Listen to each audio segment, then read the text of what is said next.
Sud Radio Parlons Vrai chez Bourdin, 10h30, 12h30, Jean-Jacques Bourdin. Bien, il est 12h11, Parlons Vrai, 0826 300 300. Nous allons parler de l'imam Iqiyoussen. Mais où est passé cet imam Félix Mathieu, vous avez regardé les dernières informations. Il demeure introuvable alors que le Conseil d'État a donné avant-hier le feu vert à son expulsion. Où en est-on? Alors, il est introuvable en France. Effectivement, il pourrait bien avoir fui en Belgique. C'est le scénario privilégié par les autorités. Alors, la police ne l'a pas trouvé, en tout cas chez lui, à Lourches, dans le Nord. La préfecture se défend de tout manquement. Elle estime avoir déployé des moyens proportionnés pour surveiller son domicile. Surtout, dit-elle, que l'imam aurait pu se trouver n'importe où ailleurs. Pas de loupé, c'est aussi d'ailleurs ce que disait tout à l'heure le ministre de l'Intérieur, Gérald Darmanin, sur CNews. Ça peut paraître étonnant, mais je ne suis pas ministre de l'Intérieur d'une dictature. C'est-à-dire qu'avant que les gens soient condamnés, avant qu'il y ait des décisions de justice, le ministère de l'Intérieur ne peut pas utiliser des moyens extraordinaires qu'on utilise contre les grands délinquants. Quand même. Je ne sais pas si vous connaissez le nord de la France. Là où habite M. Iqiyoussen, c'est à quelques centaines de mètres, quelques kilomètres de la Belgique. Alors désormais, le ministre de l'Intérieur entend communiquer toutes les informations sur l'imam Iqiyoussen aux autorités belges avec un but, l'empêcher de revenir en France. Gérald Darmanin n'a pas évoqué en revanche une quelconque action de la France pour demander aux Belges de le rechercher. Et que dit le Maroc? Parce qu'il est marocain. Oui, eh bien de toute façon, l'expulsion semblerait effectivement compromise, même si on l'avait trouvé chez lui, puisque ce rebondissement complique la donne. Le Maroc a suspendu hier le laissez-passer consulaire d'Hassani Iqiyoussen. Il est pourtant effectivement de nationalité marocaine, mais le Maroc dénonce le manque de coopération des autorités françaises, même si un site proche du gouvernement marocain évoque plutôt une raison officieuse, une mesure de rétorsion du Maroc face à la baisse du nombre de visas accordés par la France. Débat, vous avez des remarques à faire autour de cette fuite de l'imam Iqiyoussen, vous n'hésitez pas, 3216, j'allais dire 3216, ça c'est un vieux numéro, 0826 300 300, 0826 300 300. Serge Slama, bonjour. Bonjour. Vous êtes maître de conférence en droit public à l'université de Paris-Ouest Nanterre. Merci d'être avec nous. Serge Slama, finalement, l'imam s'est expulsé tout seul. Pas tout à fait. D'abord, je suis professeur à Grenoble désormais. Ah, vous êtes à Grenoble, oui, c'est vrai. C'est vrai, Serge. Oui. Oui. Cet imam, en fait, il s'est pas expulsé tout seul, il a exécuté la mesure d'éloignement. En fait, il y a l'objectif d'une mesure d'éloignement telle qu'une expulsion, c'est que la personne, l'étranger, quitte le territoire français. Et donc, la personne peut quitter le territoire français par tout moyen. C'est ce qu'il a fait. Il a exécuté la mesure. Il n'est pas en infraction. Il n'est pas délinquant, comme l'a affirmé le préfet du Nord.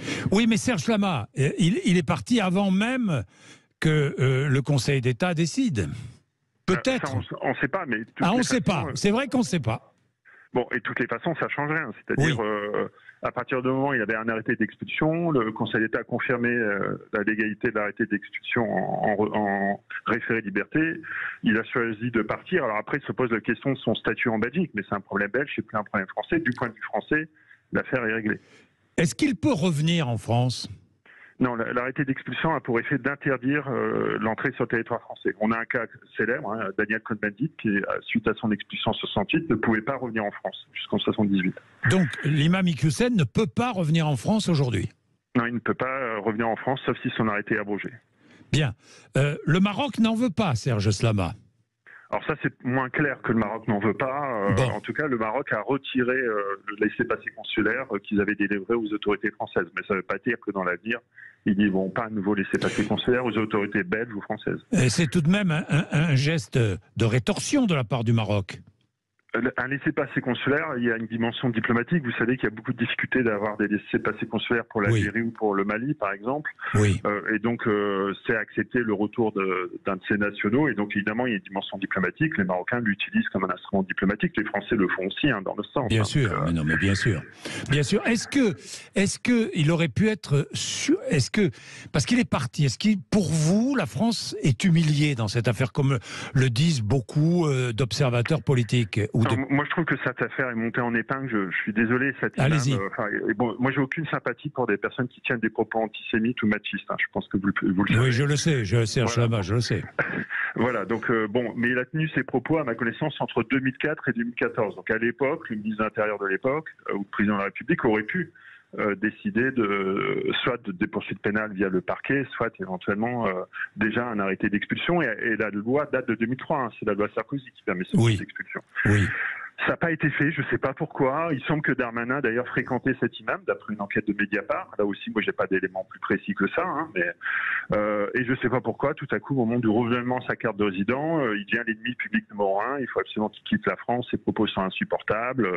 Et le ministère de l'Intérieur disait que même si le Conseil d'État avait censuré l'expulsion, il aurait changé la loi pour que ça soit possible. Vous voyez bien que, ici, c'est une affaire qui est montée en épingle.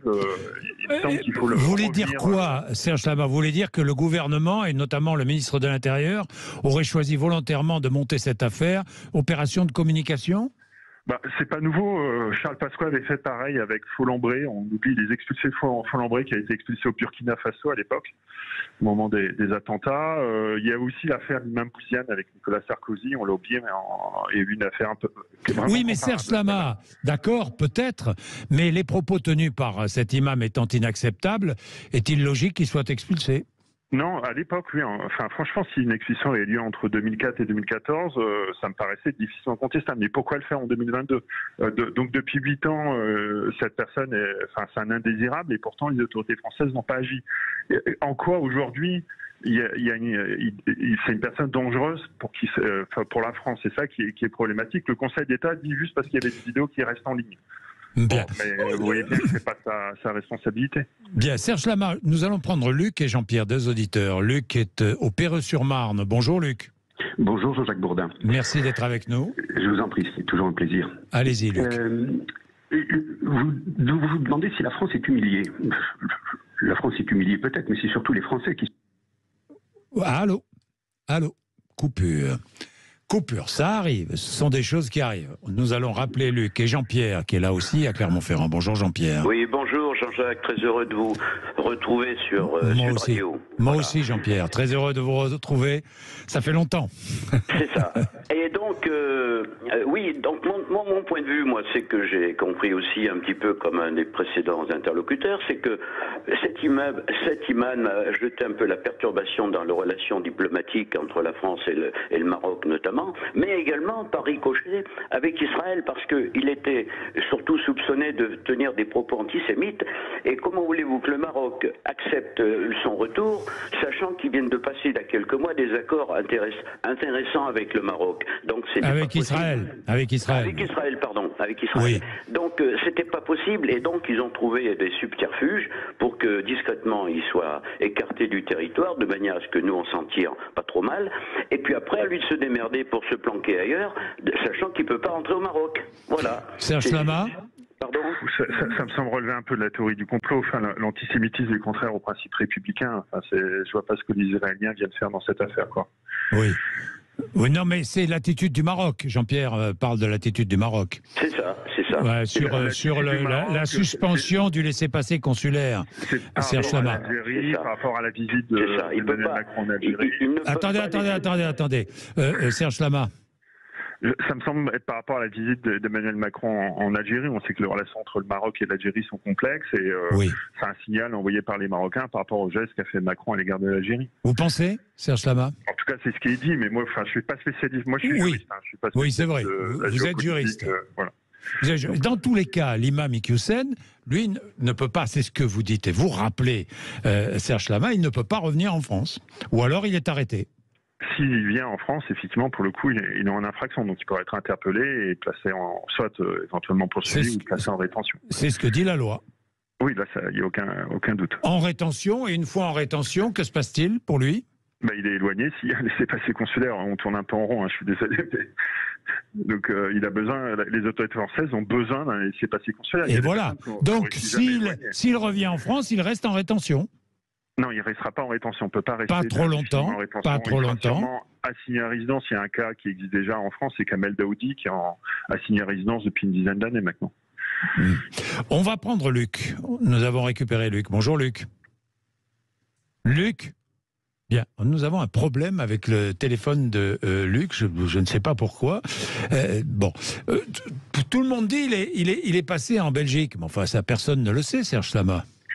Non, on ne le sait pas, mais tout à l'heure j'entendais quelqu'un qui parlait du Nord, Darmanin d'ailleurs. Je suis aussi originaire du Nord, je vous assure qu'elle est en Belgique quand vous êtes Roubaix, c'est assez simple en fait, hein, ou à Tourcoing, ou à Maubeuge. Voilà, donc, il habitait à côté de Denain, il était à quelques kilomètres de la frontière belge. Exactement. Donc dans ce cas-là, c'est assez logique s'il cherchait, à exécuter son arrêté et voilà, à aller juste en Belgique. Après, je ne sais pas quelles sont ses relations avec la Belgique. Est-ce qu'il a des membres de famille, etc. Bien sûr. Mais Serge Slama, s'il est en Belgique, est-ce que la France peut faire quelque chose, engager une action diplomatique pour le récupérer? Pour le retrouver?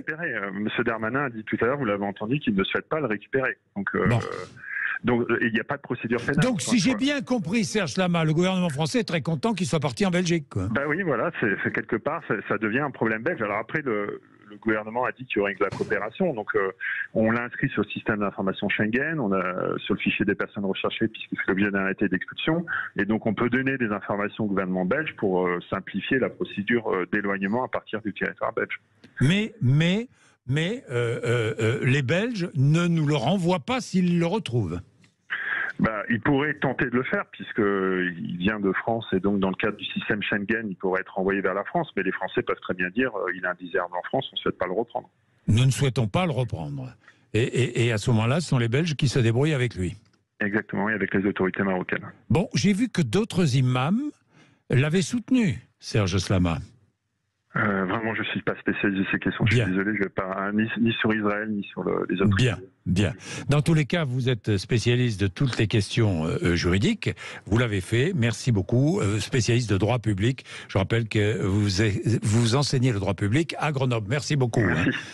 Merci, j'ai rectifié, hein, Serge Slama. J'ai volontairement rectifié. Bien. Merci beaucoup. Merci d'être avec nous. Au revoir. Il est 12h23. Cette affaire d'Imam Iqiyoussen vous fait réagir.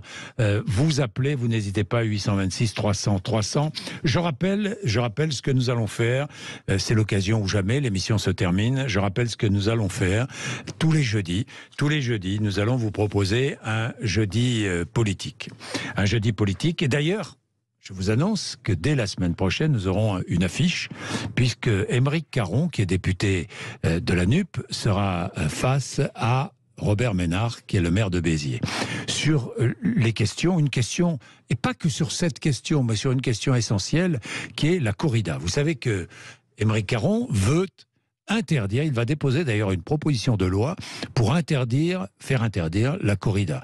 Alors Robert Ménard, qui est maire de Béziers, évidemment, est opposé à toute interdiction de la corrida. J'en ai même parlé avec lui, même si Robert Ménard défend la condition animale.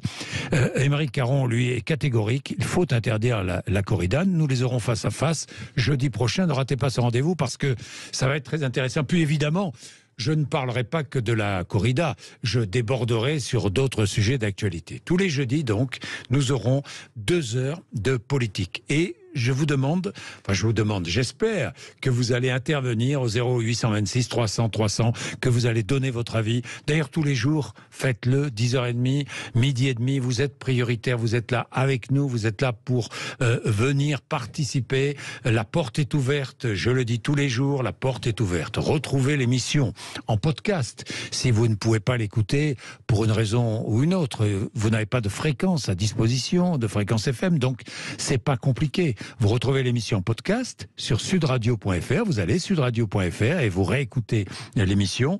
Vous pouvez retrouver l'émission sur notre application Sud Radio. Vous mettez l'application allez-y, chargez l'application et sur votre iPhone ou sur votre téléphone portable, hein, je dis iPhone parce que j'ai un iPhone, mais tous les autres téléphones évidemment nous permettent, avec l'application Sud Radio, vous permettent d'écouter l'émission. Vous pouvez aller aussi sur notre chaîne YouTube.